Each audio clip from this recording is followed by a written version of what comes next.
we're at a different stage where we've gone from setting ambitious targets and being in kind of the policy space of ambition setting to one of delivery. And we need Europe to show that it can do deep decarbonisation, both for its own trajectory, but also as a signal to other economies in other parts of the world. This is The Energy Canvas, bringing energy solutions to life. With your host, Celtic Dynamics CEO, Dylan Walsh.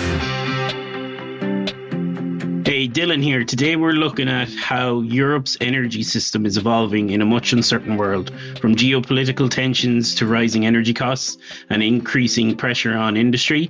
The energy transition is no longer just about climate targets, it's about security, competitiveness and resilience. Joining me is Luke O Callaghan White, Programme Lead for the EU Energy Transition at E3G, where he works on policy, political solutions shaping Europe's clean energy future. We'll talk about how global events are influencing energy policy, what Europe is getting right and wrong, and what it means for businesses and industry. Luke, you're very welcome to the Energy Canvas. Thanks very much for having me. So I suppose to start us off, how would you describe Europe's energy system right now? It's certainly going through a transformation. And I think we can see this maybe most acutely when we consider the current energy crisis that we're facing. But it's been going through a transition for some time. Perhaps a good indicator is to start back at 2019, once at the onset of the European Green Deal. We saw really putting into place legislative packages with the objective of driving a transition of Europe's energy system, of its climate and economic architecture to net zero by 2050, with interim targets in 2030 and 2040. I think that the transition currently is really highlighted through the crisis, that the deployment of renewables, strengthening electricity infrastructure, scaling up clean flexibility and energy efficiency, these are the key components to a more independent, secure, and economically competitive energy future. So there's definitely a transition ongoing. And us at E3G, we're trying hard to make sure that Europe ensures that it both meets its climate targets and that it develops a competitive, viable energy system that works for all Europeans. So maybe just to give people a bit of context for yourselves as E3G, how do you get involved in policy and maybe shaping that? We're an independent climate think tank. We have offices in London, in Washington, D.C., in Berlin, and in Brussels, where I'm speaking to you today. And our work is really with the objective of trying to forge a safe climate for all. So we work with policymakers, with research analysts, with industry, and we'll talk to a wide range of different stakeholders with the aim really of making the politics and the policy work together. In Europe, we're at a different stage where we've gone from setting ambitious targets and being in kind of the policy space of ambition setting to one of delivery. And we need Europe to show that it can do deep decarbonisation, both for its own trajectory, but also as a signal to other economies in other parts of the world about the viability of the transition. So we work both internationally with a mindset on international climate negotiations, be they COP, international finance architecture and reform, industry, and of course energy, which is a core focus of our work. Okay, so then if we go to today's kind of climate, we're on the back of maybe two big tensions/conflicts, the Middle East, Ukraine. There's probably a good few more going on in the world as well. How is Europe dealing with these global shocks, in the energy market? I think one of the biggest differences between the 2022 crisis and the 2026 crisis, there are a couple. This current crisis is not simply a supply crisis. There's a very strong demand component to it. And I might speak about that in a moment, just a little further. The second difference, I suppose, is that Europe is entering this crisis with very limited fiscal space. So the challenge will now be in response to kind of mobilize funding, yes, but use it far more effectively and targeted than it has been used in the past. And we also want to make sure that those measures, and we're seeing in different European countries, immediate price relief measures being introduced, really need to ensure that they also support the long-term trajectory of a decarbonized, more resilient and electrified Europe. Because, as I mentioned a moment ago, we think very clearly this crisis highlights just the untenable risks associated with fossil dependency. The challenge facing Europe now is that we have a divide between those countries that are more exposed and less exposed. But there's no country in Europe that is not exposed. If we think about the gas exposure question, for example, some countries, they face direct exposure to these choke points like we see in the Strait of Hormuz because of where their LNG supplies are coming from and how concentrated their import infrastructure is. There are other countries that are much less reliant on these maritime choke points, but they're more systematically important because maybe they host the terminals or the pipelines or the trading hubs on which neighboring markets depend. The impact on oil, though, is different again. All member states in the EU are directly exposed to oil shocks because they transmit through a very integrated global market. So the result, I think, right now is a European energy system in which you both have exposures is universal, but not uniform. I think a very useful illustration right now is to think about the differences that we're seeing in price exposure between, for example, Spain and Italy. The Iberian Peninsula, it is still physically dependent on LNG imports, absolutely, but it is much better cushioned against some of the gas price spikes that we're beginning to really see in electricity than other major EU economies. And the primary reason for this is because over the last 5 or 6 years, Spain in particular has been going through a process of decoupling the price of gas from setting the price of electricity. So since the start of the year, I think it's only around 15% of the hours that gas has been setting the electricity price in Spain. Whereas you compare that with countries like Italy, Germany, or the Netherlands, the incidence of gas setting the price of power is much, much higher. And as a result, there are differences in terms of the price exposure that economies and citizens face. So Europe is definitely in a period of real exposure, but they're not universal across the different member states and the different regions of the continent. Yeah, I suppose that's like a lot of people are transitioning as well, or we're in the process of transitioning before all these shocks. And that's probably help prepare some of them. But like in terms of like, there was a big push for like energy independency or security, over the last while.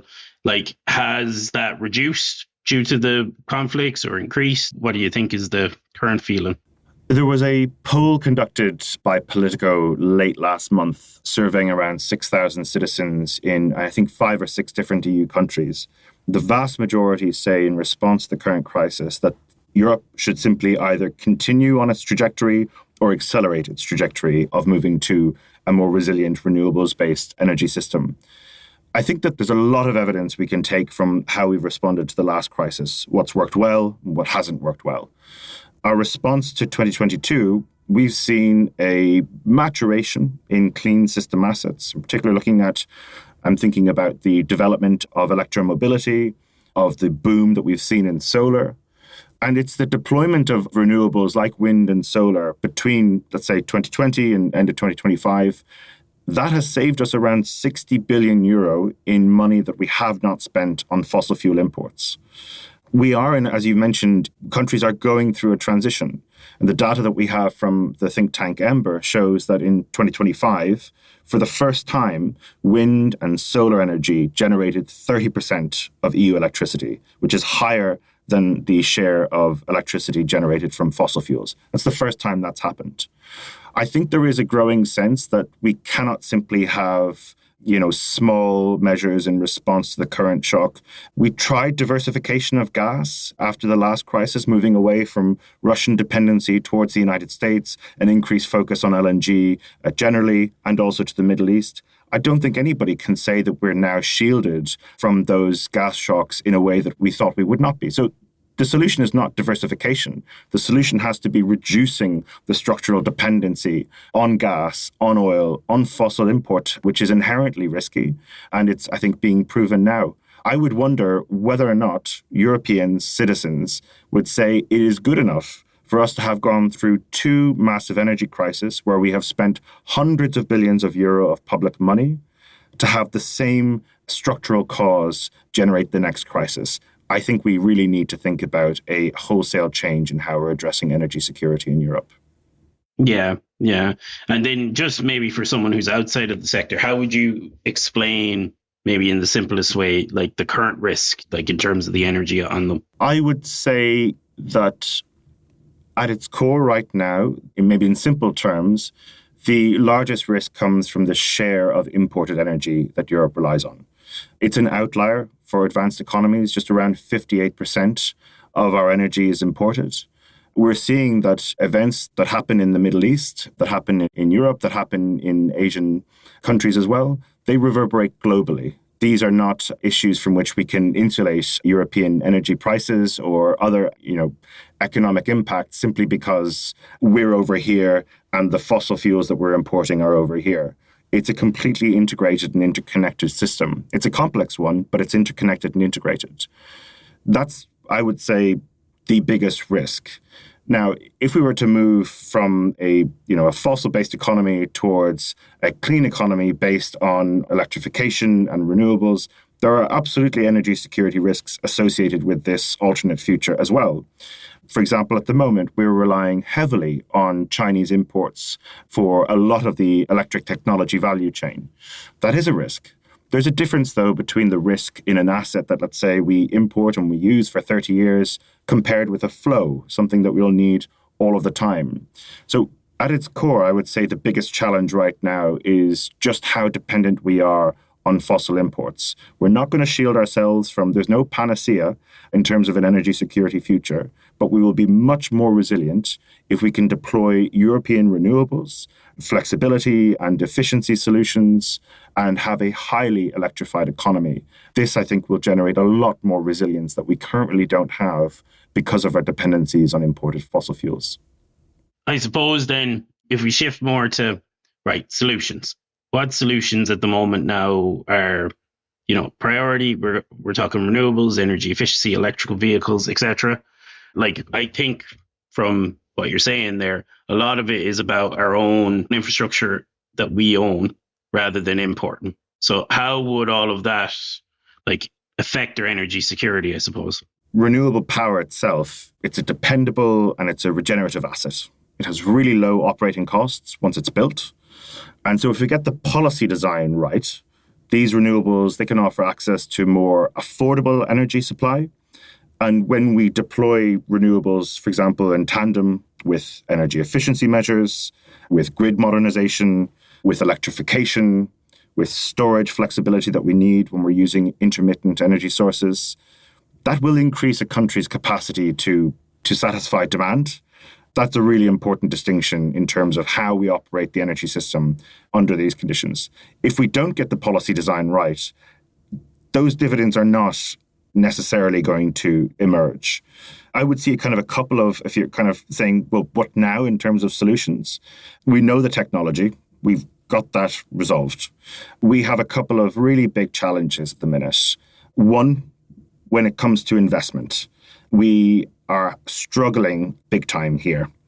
Euroelectric, the European body representing the electricity sector, it's estimating that we need between 800 billion and 1.2 trillion per year to meet the investment needs that we have for a more electrified economy and the infrastructure development that's required and so forth. And we're really not there right now. Why is that happening? Why are the investment decisions not being, why we have a more difficult investment landscape? There are many core factors here, but one of them is also about policy uncertainty.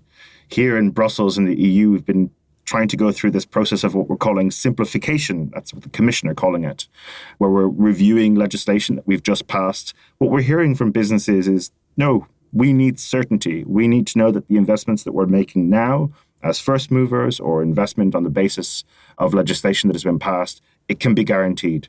So we have a lot to do in terms of the investment space in Europe, I think generally, but in energy specifically. And the second point I would highlight is around electrification. We're hearing a lot about the need to electrify different elements of the economy. The electrification rate in Europe has been really stubborn for around 15 years. We know that we need to really develop this quite quickly if we want to get to not only net zero, but to have a much more vibrant, economically efficient and secure economy. One of the big challenges here, though, is around grid infrastructure. So I think focusing on the investment landscape, focusing on getting the grid infrastructure right so that we can have a much more interconnected and integrated European energy market, these would be two, I think, critical missions facing European policymakers today. And I suppose then we get going, we get the policies kind of on track. Yeah.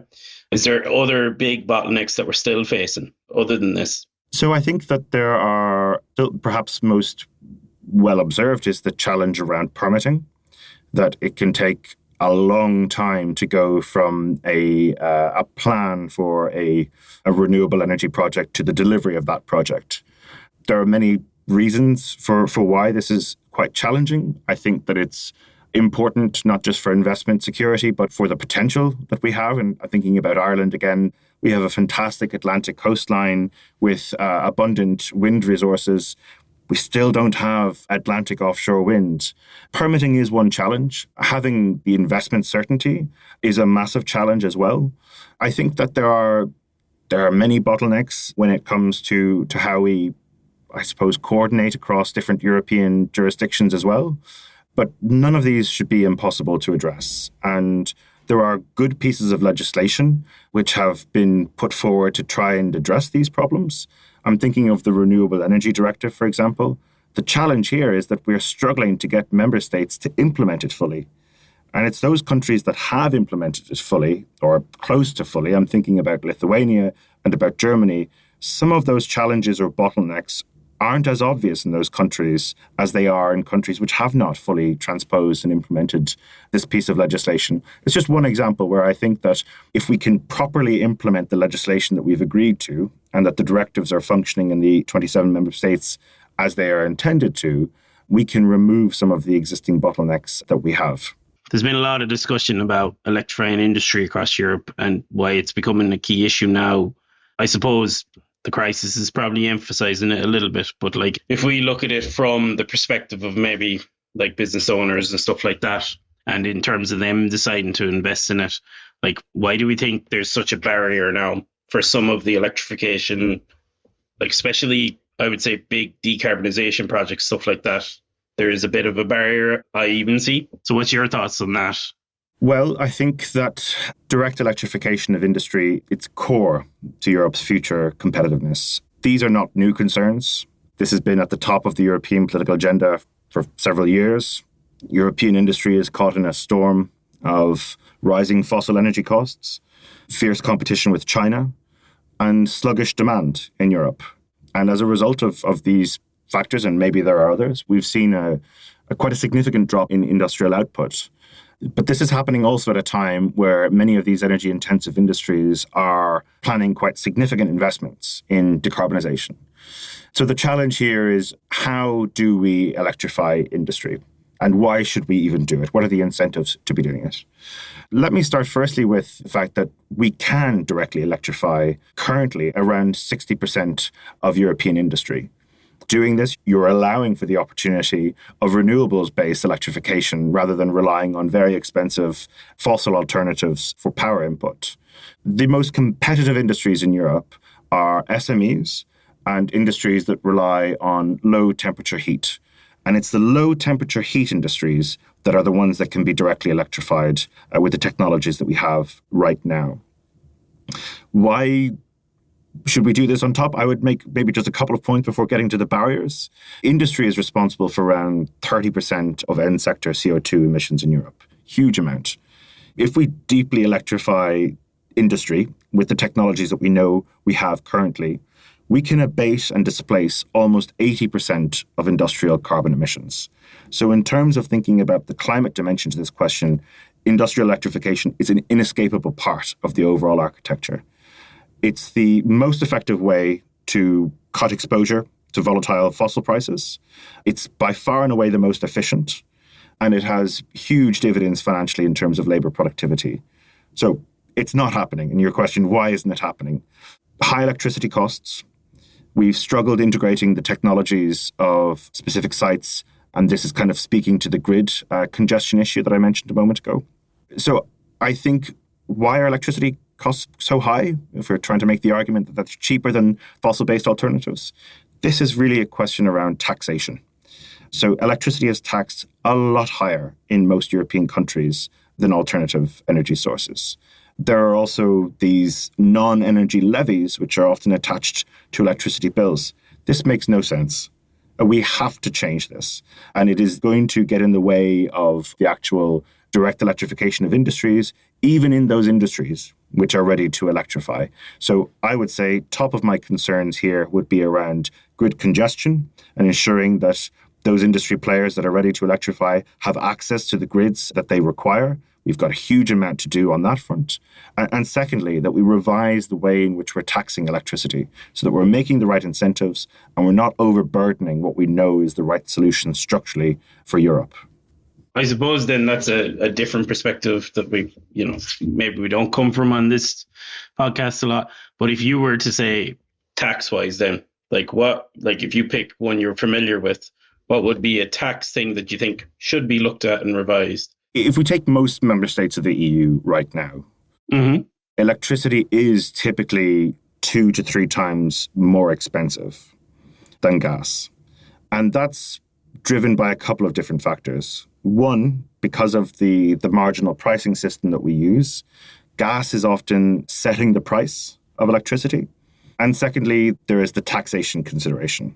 So I think about the network charges. We need network charges to invest in the grid, non-energy levies, and general electricity taxation. We have been working on in Europe for around 16 years this energy taxation directive. We need to finish that directive. There is not perhaps the political momentum to get that done now. I think I'm pragmatic about the opportunities and challenges that we face. But notwithstanding that, there is still actions that governments can take that are not in violation of European law. We can reduce VAT on electricity. That's one example that I think many member states are not taking advantage of. Of course, it's difficult to make the proposition that you would reduce a very stable and predictable revenue base. But if we want to try and set the right incentives to show that there is a policy architecture that's responding to the need to directly electrify, I would start thinking about the electricity taxation directive. How are we going to mobilize the political will to get this resolved? As I say, I don't see that happening today or tomorrow. But then what can member states already do to address some of these non-energy levies, for example, and the VAT that is applied to electricity? And I suppose then, we've saw it with the CSRD pullbacks, during the winter and stuff. From industry, I would say there's this kind of feeling of okay, something's going to come in and then something's going to get pulled back. And they're a bit uncertain about where do we push forward to be at the competitive edge or to be at the top edge in the market? Do you see Europe as being too competitive, or do you think the policy, it directly links to why Europe would be seen as competitive for industry or something like that? We have got to set the right signals. Mm-hmm. I'm not sure we're always doing that. I mentioned before about the simplification push, and the Commission, I think, sees this as, well, all industries want red tape cut and they want to ensure that the administrative reporting requirements are less onerous. Fine. What we're hearing from industry and what we're hearing from the majority of business actors with whom we engage on this question is they want certainty. They want to know that the investments that they're making now will materialize for them. To me, this seems like there's no question in this discussion. We're at a time of complete geopolitical uncertainty. We have reevaluated trading relationships. We have a very uncertain international context. Why wouldn't Europe stay boring, predictable, and safe? This surely should become a competitive advantage. I think the fact that we have clarity over where we're going, what is our long-term direction, that is something we should hold on to. So I'm not sympathetic to the idea that we should simply be reducing, and often, by the way, when we talk about what we're simplifying, we're never really simplifying the gas package. There are a lot of fossil-based energy pieces of legislation that could be looked at if we were to be holistic. No, I think this is perhaps the Commission reading this issue incorrectly. But you ask about the competitiveness point. One of the reasons that really accelerating and ensuring that we're providing the right signals, it's important for us to hold on to where we currently have a competitive advantage. We've seen the example of the decline of the solar base of the solar manufacturing industry in Europe, lost to China. That's not going to come back. Where are we still competitive? The deployment of heat pumps, of electricity solutions for heating and cooling. I think about novel thermal energy storage, something that is expected to have exponential market growth over the next 10, 15 years. It's all based in Europe. Still, we have around half of the wind industry globally based in Europe. We should be investing in those areas of competitive advantage, of those areas where we can distinguish ourselves from other economies. And a lot of these are to be found in clean solutions. That is a point that comes out very strongly, in fact, in the Mario Draghi report, which was published around a year and a half ago. But we've got to start doing that. We've got to set the right signals and think in the longer term rather than simply kind of knee-jerk reactions to issues. Everyone nowadays, we're getting lots of different news from lots of different places. And it's shaping people's political thoughts, but it's probably shaping policy to a certain extent as well. But I suppose, is there anywhere in Europe that you think policy is working really well that we could use that's a good example of something going well? In the heat of crisis, where I think things feel like they're just not going well, and any of the clean solutions that perhaps we're proposing seem like it's going to be really expensive or take a long time to materialize. This is where I think we really do need to bring it back to proof points that are objective. I know that when we displaced Russian pipeline gas, we've not reduced the total amount of gas by a considerable amount that we're using. We've substituted that with US gas or with Qatari LNG. But it's still really important to highlight, I think, that we reduced the pipeline imports from Russia from around 40 or 41% to around 5% in just over 4 years. If you had said to somebody, is this feasible before the crisis, they would have said no. I mentioned Spain a little earlier about the differences in terms of exposure to power prices, in particular because of the role of gas setting the price of electricity in Spain. This is not something that's been going on for centuries in Spain. This is really the consequence of 6 years of deliberate policy action. The dividends are already emerging.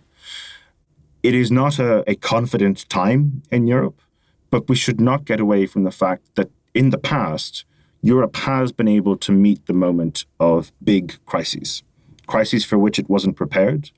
If we think about, for example, the Repower EU package that came after the invasion of Ukraine in 2022, there are lots of really good pieces of energy policy in that package. We think about the response to COVID. This was transformational, and so many of the European actions that were taken were considered impossible until they weren't impossible. So I recognize that in a very, very loud, news bubble where there are all sorts of different numbers that can be used to make one argument and to contradict another argument, I think we really do need to hold on to the confidence that we can meet this crisis if we take the right policy decisions. We've done that in the past. And that we look at objective examples of where over short periods of time, we have seen a transformation in energy policy. And I think the Spanish example is a really instructive one. I suppose then, I'm just thinking about in Europe and in some of the other countries, there's very distinct cycles of people wanting to invest quite a lot and then people not, so, the easy example is if you take one company, when they get someone as a new investor or they bought part of the company, then there's usually an uptick for the year afterwards. There's a bit of a kind of evening off and there's an uptick at the end when they're about to sell, that kind of way. Or in the UK, a lot of it seems to be focused around compliance. When their ESOS comes up, it spikes up again, Is there any distinct things we see, in the political kind of sphere or the policy sphere that it just cycles, and there's something to watch out for? Or it's this is a good time. Yeah. If I think about the European mandate of 2019 to 2024, this was Ursula von der Leyen's first mandate or term as Commission President. Many of the Green MEPs that were elected to Parliament came through on this European green wave. I mentioned, I think it's still a really important moment for European history, the European Green Deal. You will not see a single reference to the European Green Deal in Commission communications today. Because in 2024, at the beginning of the second mandate, it was clear that if you think about this as a tide, the tide was going out. I think one of the jobs that we have and that the argument we need to make is that the transition to an electrified, renewables-based, efficient economy and meeting net zero and our decarbonization targets is not simply a climate objective. It's a security objective. It's an economic objective. It's a jobs objective. It's a social objective. And that's been certainly the challenge that we've been eager to adapt to, because we know that the arguments that you could make in 2019 and 2020 are not landing in the same way as they would have then. We've seen changes in government in many different countries, and there's a nervousness because we know that over 50% of EU voters are going to vote next year. Will we see a far-right president in France? Will we see other quite, seismic shifts, be it in Italy or be it in other regional elections that can often have reverberations in sort of implicit but obvious ways in European policymaking? Therefore, we have to be clear about the objective proof points that we can show this transition malarkey is not just a bunch of, optimists and panacea hopers. This is about securing the European future that we need. So if the tide is going out, as it has, on the kind of green climate agenda, I expect it'll come back in. So then I suppose there's kind of two things coming to my mind then. If we look wider afield outside of Europe, is there anything that we should be like going, oh, that's something we could have learned of, we should implement? And then on the transverse, if we take Ireland, how are we comparing to the rest of Europe maybe? So I think that the Europe international dimension is really important. I think it's probably underappreciated in Brussels. By this, I really don't just mean Europe goes onto international stages and reminds everybody of how great it is, or we've done this, therefore you in an African country or an Asian country should do this as well. That kind of very paternalistic way of talking about climate doesn't work, and it shouldn't work. The idea that we can make an argument that, okay, we're still heavily reliant on gas, but other economies should be leapfrogging certain technologies, well, we know that doesn't work. Maybe it wasn't a good idea to begin with, but we've got the proof that doesn't work. I think we need to have a bit of humility here.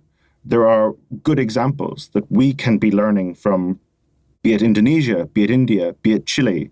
And I think at the same time, the inverse of that, before moving to the Irish question, is we also need to show if this region is one of the most mature in terms of accelerating the decarbonisation trajectory, well, we've got to make it work. We have to show that it's feasible, that it can be done fair, and that it can be done in a way that improves living standards. But we've got to be clear-eyed about this. Maybe just one further reflection on where I don't think we're being particularly clear-eyed. We have got to start sending the right signals to partners in the European neighbourhood about what, for example, what kind of gas demands we're going to need. Algeria is a big supplier of gas to Europe. Around 90% of Algerian gas goes to Europe. That's around a third of its budget. We are not sending the signals to Algeria that actually we're going to be phasing out gas. We tell it to ourselves, we show ourselves in the modelling and our expectations. But if we're not communicating honestly and openly with partners in our neighbourhood, what happens in 20 years to that 30% cut in the Algerian budget? There are real geopolitical, macroeconomic implications for us not communicating properly about what our energy trajectories look like. So we need to show decarbonisation, deep decarbonisation works in Europe.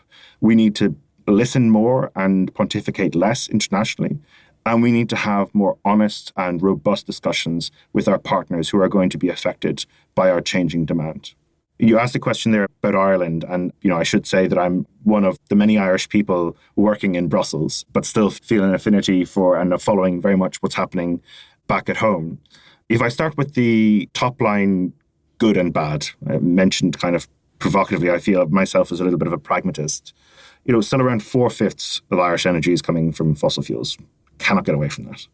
But in terms of Ireland's energy emissions, I think the most recent data that I've been looking at anyway is coming from the end 2024. It's really at its lowest levels in around 30 years and down around just over 15% since 2018. That's important because 2018 is the reference year for our carbon budget. So that's positive and negative in terms of the amount of fossil that's still in the Irish energy system.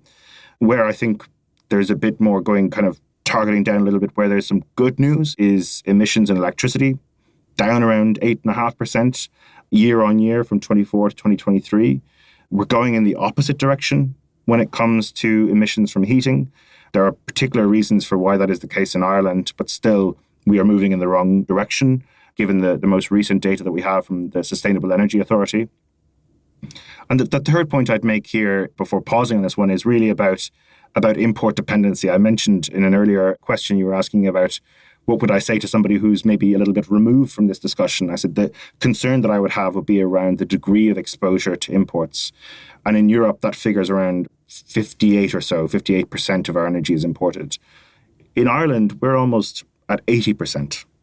We are particularly exposed, and this has real economic ramifications in terms of the price of most of the goods in our consumer basket. We definitely, we've also a thing going on at the moment with the fuel prices, because it's all imported. It's a big shock. What that kind of tells me is by 2018, anyway, we were improving at a good rate. And now it's more about like continuing and trying to keep it going and reduce the amount of reliance on others as well. Okay. If we were to look ahead, like we're in Europe now, we're looking ahead to 2030. Okay. What do we want Europe's energy system to look like by that stage? By 2030, well, as part of the European Green Deal, there was a legislative package called the Fit for 55. This contains a number of European directives and different pieces of legislation with the aim of getting European greenhouse gas emissions to negative 55% compared to 1990. I'm going to do good news here is that the final assessment of countries' national energy and climate plans, which sets out basically how each of the 27 countries is going to expect its trajectory to 2030 to be, we are not far off net negative 55%. That is assuming that everything is implemented timely and to full effect. And that's, as I mentioned earlier, not an assumption that I think we can make presently. We can do this. What should it look like in 2030? It would be very important that we see a huge increase in investment for our electricity infrastructure. I'm thinking here in particular about grids and grid bottleneck issues, which are preventing the deployment of renewables that we have. We're wasting renewable energy sometimes because we cannot connect to the grid. I would expect to see an increase in the overall electrification rate in the economy. I would expect that the abundant renewable resources that we have in Europe continue to increase. I would really be watching, though, to see what kind of progress are we making on storage, for example. These are intermittent resources. A really important part of the puzzle is around non-fossil fuel flexibility. How are we moving around and making the most kind of kinetic decisions about where energy is needed and how it's being used? So there's a question for me there. Are we increasing the interconnection rate? Are we actually ensuring that European power sector becomes more connected? I know that Ireland will soon have an interconnector with France and that there will be an MOU to consider options of connecting Ireland and Spain. These are really integral. And I mean, maybe 2030 is too ambitious to think about a Spanish interconnection with Ireland. But interconnection, flexibility, where are the storage solutions coming from? And so as a whole, I think we are able, I really make this point, to drive on the competitiveness agenda to ensure that we're increasing the renewables-based electrification economy and that we're also taking demand-side measures, efficiency solutions, which have really done a huge amount to both reduce energy consumption and increase GDP, that we're accelerating those measures. And we will have to withstand the challenges of this current crisis. I think it just bears saying right now that we don't know what will be the long-term consequence of this crisis. What we do know is the longer it goes on, the more structural this price shock becomes. We know that there will be kind of staggered moments where consumers will feel the effects of this crisis. And we know that the solution has to be a structural one, and that the only alternative for Europe is to drive down and double down on this renewables-based electrification journey. And I'm hopeful that in 2030, we will have made progress. So rather than having a very mixed picture when it comes to Europe or to Ireland's delivery, if we're having this conversation in 4 years' time, that it's a clearer, more confident vision of a trajectory to thinking about 2040 delivery. That would be my hope. Towards the end of every podcast, we do this one thing where we say, if you have a question for industry, for the energy industry that you would like answered, you can ask that. And the previous guest has left you one as well. So their question was, how do you see AI shaping the energy system, particularly in improving efficiency/wasted energy? Right. Easy one. No, that's a mammoth question. I think the challenge, and I left it out in my 2030 kind of forecast there, will also be about how we are managing the massive, massive demand that will be coming from new technology loads on the grid. I mean, being in Ireland, don't need to remind anybody there about the huge challenge of data centers and their consumption of projected around 30% by 2030. I don't buy into the idea that they're necessarily AI or data centers will necessarily stimulate further kind of demand for renewables that's already there. And on the kind of the idea that this is not exactly in the question that's been asked, but new renewables don't cause emissions reductions unless they're displacing fossil fuels. So we've got to be kind of real about this too, because we're seeing kind of a huge increase in appetite for energy demand. And yes, there's huge growth in renewables across the world, but it's not all displacing fossil fuels. In terms of waste heat, I think this is where there is probably some real kind of opportunity for actual innovation being driven by AI. I'm not at all an expert in terms of water policy, but I've got colleagues and friends who are particularly animated about the role of AI and kind of circular water strategies. So I'm really not an expert at this at all. So I do think that in the question of waste heat, in the question of how we're resolving the consumption of hopefully clean energy that isn't a drain on the national grid, I think AI will have a major impact. I'm slightly skeptical overall of the number of new opportunities that it's going to create in terms of efficiency or driving renewables. But I think in the space of waste heat, I would be interested to see what the next few years will hold in terms of AI's role. Published a report last May alongside the think tank Ember, Beyond Fossil Fuels, and the energy economic think tank AIFA. What we found is that in European countries right now, there are 1,700 gigawatts of renewable capacity just waiting in queues to get connected. That figure is around 3 times the total renewable target for 2030. That, I think, is just the clearest example of how the questions around grid infrastructure and connection queues are fundamental to everything that we're trying to drive, be it investment, be it the deployment of renewables and so forth. I would be keen to know what are their ideas, whoever it is from the energy industry, about getting rid of this grid congestion. Do they see it primarily as is it a permitting challenge? Is it a governance challenge? Is it a network planning challenge? I've got my own thoughts, but I'd be very interested to hear what the next guest would say about this. Okay, that's it then. We've run out of time. So it was great having you on. It's very interesting to hear a different perspective on the energy sector. I would be more in the, parts and energy efficiency on site. So it's a very interesting side of it, the tax policy infrastructure side. It's a whole different world. So thanks a million, Luke, for coming on. Thanks very much, Dylan. Thank you. If you would like to find out more about what we covered in this episode, you'll find notes, links, and more in the description area of this podcast. Do remember to press follow for our show so you get the next episode automatically. Also, please do share with a friend who you think would find it interesting. Just tell them to search for The Energy Canvas with Celtic Dynamics on their podcast app. Our podcast today was produced by dustpod.io and brought to you by CelticDynamics.com. Until next time, thank you for listening.